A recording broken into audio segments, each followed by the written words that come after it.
Assalamualaikum warahmatullahi wabarakatuh.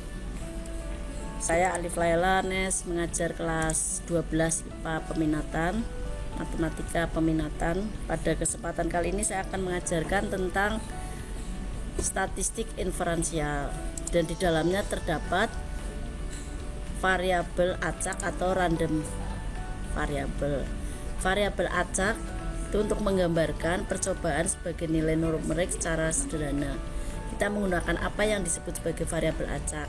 Jadi variabel acak dapat didefinisikan sebagai deskripsi numerik dari hasil percobaan, karena biasanya menghubungkan nilai numerik dengan setiap kemungkinan hasil percobaan.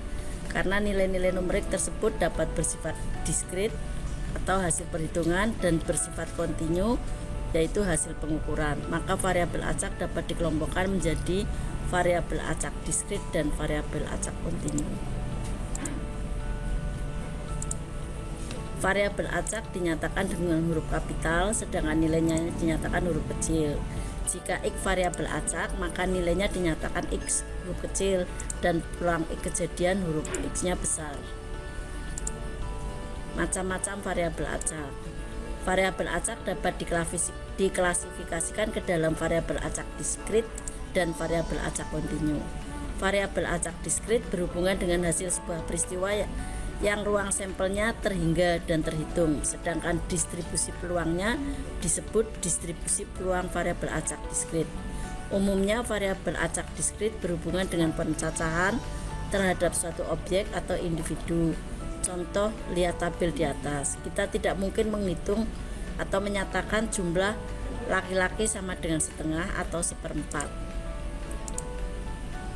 Beberapa contoh variabel diskrit: jumlah kesalahan pengetikan, jumlah kendaraan yang melewati persimpangan jalan, jumlah kecelakaan per minggu. Variabel acak kontinu didefinisikan sebagai suatu variabel yang nilai-nilainya berada dalam ruang sampel tak terhingga. Variabel ini bisa mempunyai sebuah harga di mana harga-harga X dibatasi oleh X lebih besar min tak terhingga, lebih kecil tak hingga. Variabel acak kontinu dapat diilustrasikan sebagai titik dalam sebuah garis. Pengukuran fisik seperti waktu atau panjang merupakan contoh paling mudah dipahami untuk variabel acak kontinu. Misalkan, pada buruh di sebuah wilayah akan diukur tinggi badannya. Jika kita menggunakan meteran dengan ketelitian cm, maka tinggi setiap orang bisa kita anggap sebagai titik dalam meteran tersebut. Dengan demikian, setiap ukuran X akan berhubungan dengan titik-titik yang berjumlah sangat banyak atau tak hingga. Contoh, peristiwa tentang seorang ibu yang melahirkan, kita tahu hanya ada dua kemungkinan jenis kelamin dari peristiwa yakni laki-laki L atau perempuannya P. Jika peluangnya masing-masing untuk melahirkan L dan P adalah setengah, maka kita dapat menyusun ruang sampel dari peristiwa ini. Untuk satu orang anak S, itu L dan P kemungkinannya. Untuk dua orang anak, laki-lakinya dua, terus anak pertama laki-laki, anak keduanya perempuan, anak pertama perempuan, anak kedua laki-laki, dan peluang berikutnya adalah kedua-duanya perempuan semua. Untuk tiga orang anak, peluang sampelnya laki-laki semua, kemudian laki-laki perempuan, laki-laki perempuan, laki-laki perempuan, laki-laki, laki-laki perempuan, perempuan laki-laki, perempuan perempuan, laki-laki perempuan semua ketiga-tiganya. Untuk 4 orang anak bisa dibuat tabel sebagai berikut. Jumlah laki-lakinya 0, susunannya perempuan semua, titik sampelnya 1, berarti peluangnya 1/16.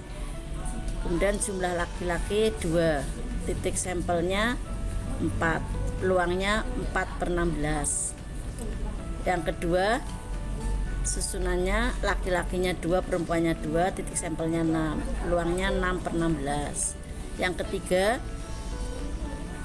laki-lakinya 3, perempuannya 1, titik sampelnya ada 4, 4/16. Yang keempat, laki-laki semua, peluangnya 1 atau 1/16.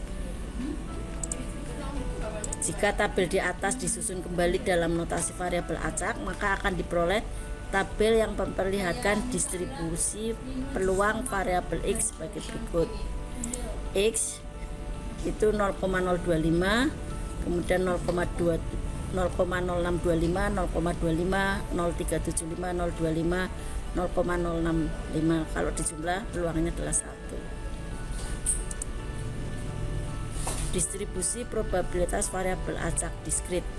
Distribusi probabilitas variabel acak menggambarkan bagaimana suatu probabilitas disebutkan terhadap nilai dari variabel acak tersebut. Untuk variabel diskrit X, distribusi probabilitasnya didefinisikan dengan fungsi probabilitas dan dinotasikan sebagai Px. Fungsi probabilitas Px menyatakan probabilitas untuk setiap nilai variabel acak X. Contoh, jumlah mobil terjual dalam suatu hari menurut jumlah hari selama 300 hari. Jumlah mobil terjual dalam sehari itu jumlahnya 54. Hari pertama 117, kedua 72, 3, 42, 4, 12, 5, 13. Jumlah totalnya 300 harinya. Distribusi probabilitas jumlah mobil terjual dalam sehari 0,18, 0,39, 0,24, 0,14, 0,04, 0,1. Dalam membuat suatu fungsi probabilitas untuk variabel acak diskrit, kondisi berikut harus dipenuhi: peluang X kurang dari 0 atau peluang X lebih besar sama dengan 0, lebih kecil sama dengan 1. Peluangnya baiknya sama dengan 1. Distribusi probabilitas kumulatif variabel acak diskrit. Fungsi probabilitas kumulatif digunakan untuk menyatakan jumlah dari seluruh nilai fungsi probabilitas yang lebih kecil atau sama dengan suatu nilai yang ditetapkan. Secara matematika, probabilitas kumulatif dinyatakan sebagai berikut. Fungsi fx sama dengan px, di mana x-nya adalah merupakan fungsi Px. Fx menyatakan fungsi probabilitas kumulatif pada titik x sama dengan x yang merupakan jumlah dari seluruh nilai fungsi probabilitas untuk x sama atau kurang dari x. Contoh, probabilitas kumulatif jumlah mobil terjual yang tadi sudah ditayangkan dari tabel sebelumnya.